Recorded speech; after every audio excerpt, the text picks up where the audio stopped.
Hello everybody, my name's Player Negative, and today we're talking about Metroid Prime. Now, the game itself does look good by what most people would consider a Metroid standards for what a game should be by this franchise, unlike some games with, if you know what I mean. But recently there's been this controversy that has popped up that's bothered a lot of people. What is this controversy exactly? Well, a bunch of the trailers kept on avoiding one particular aspect in the marketing about the game itself. And when certain amount of footage was leaked for those avoided aspects, people became a bit enraged. And that is this guy. Now, I don't know his name. I don't know why he looks like a Helldivers knockoff. He's probably just made by Nintendo to make fun of Helldivers. But you can't. He's kind of a problem because, well, he's hated for being, well, the very thing that ruins the tension of what makes Metroid. Now, a lot of you people probably play Metroid. I'm not doubting the idea that you don't. But one thing I probably can tell you about this is that, oh golly. This game is going to flop because of this one guy. Now, Metroid is known for having two very specific things within its atmosphere, in its gameplay, and its storytelling. It normally focuses on heavy tension and silence, focusing on the concept of exploring a vast otherworldly place that feels alien to the player. That has been the core staple of the game across all of its generations. However, this newest game completely screws that up by deciding to put a character who has the comic relief of a Marvel character from a bad Disney Plus show. Now, I'm just gonna say it because I honestly like it. I'm mixed on this. I understand that people don't like this character because he ruins the tension of Metroid, but I'm also assuming that he's not gonna be around for long. Like, my best bet is that he's just gonna die in some sort of random mission, which would make a lot more sense of the story. But I also know that part of me realizes that people want to keep him around. Like, I've come to understand that there's a time and place for characters who are awkward like this, but unless it fits the tone, like Dispatch's Waterboy, which, by the way, he is a great character. I like him.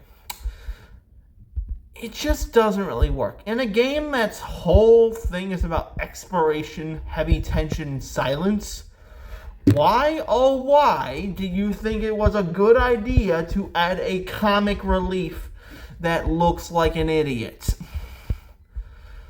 To be honest, I didn't even know this was a man. He looks like an old, crippled woman.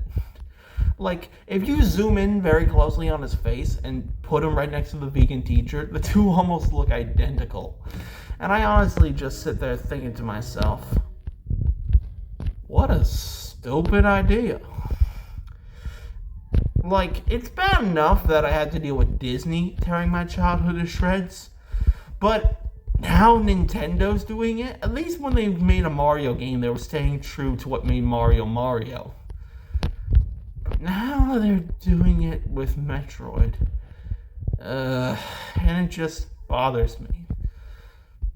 Now with that out of the way, let me explain why it bothers people. Apart from the tone of Metroid and how this character breaks that concept, it also feels annoying because we learn that he's gonna be talking to you over a radio the entire game.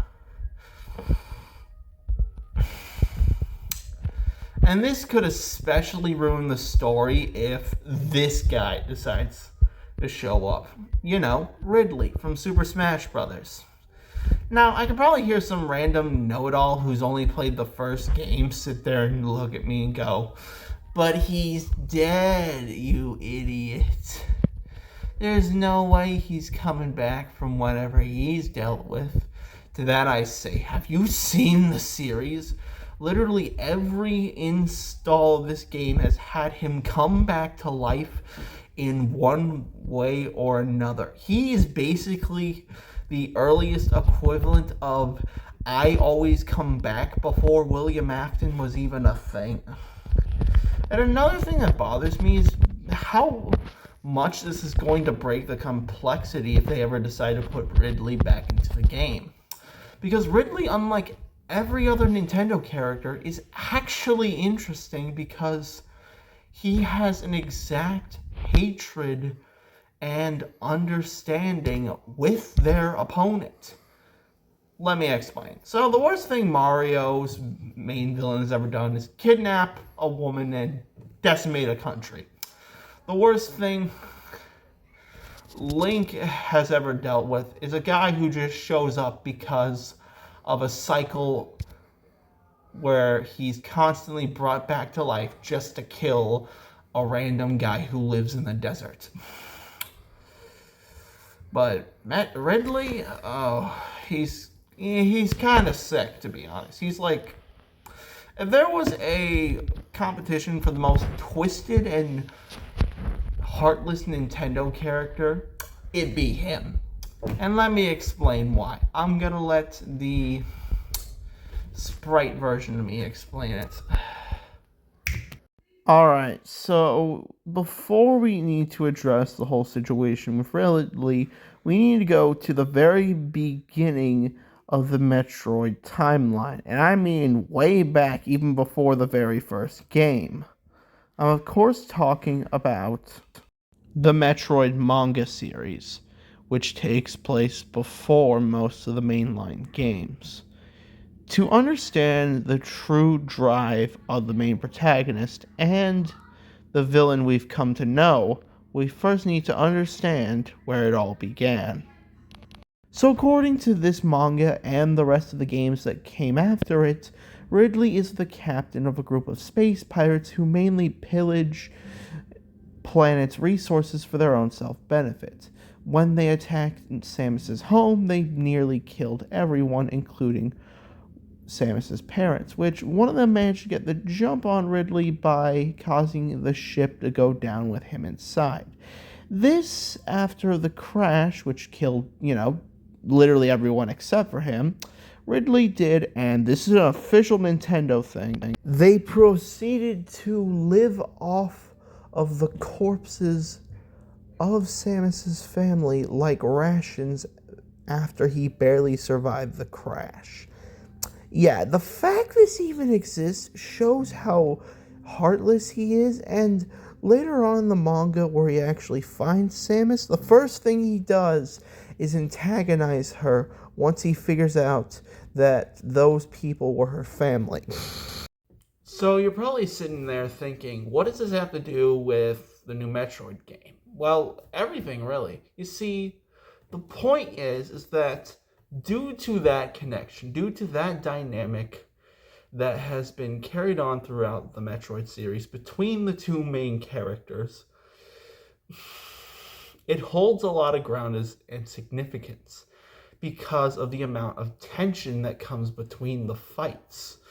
When a villain meets a hero in multiple different iterations of a story, there's always tension between the two. The two way-worthy souls holding bounds to each other as they lock eyes before they are about to fight.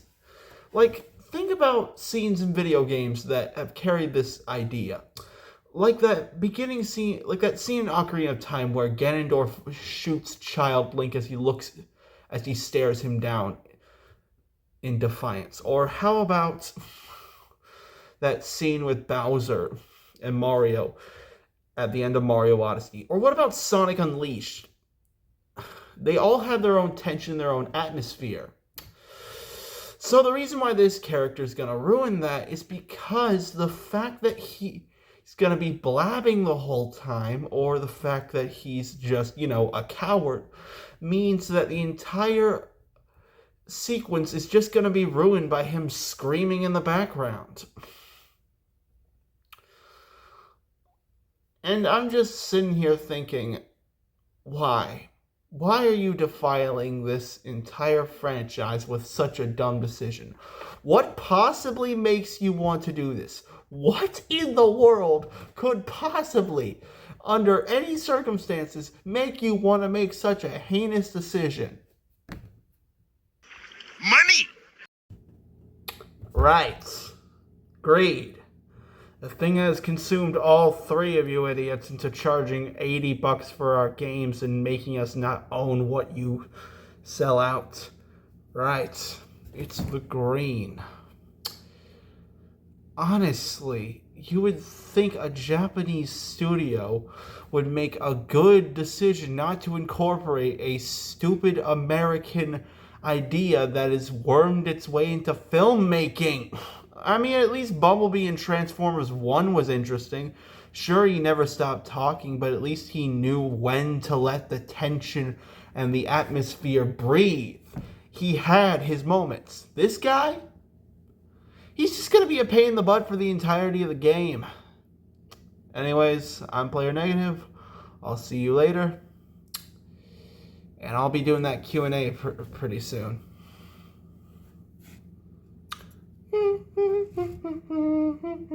Ba da da da da da da da.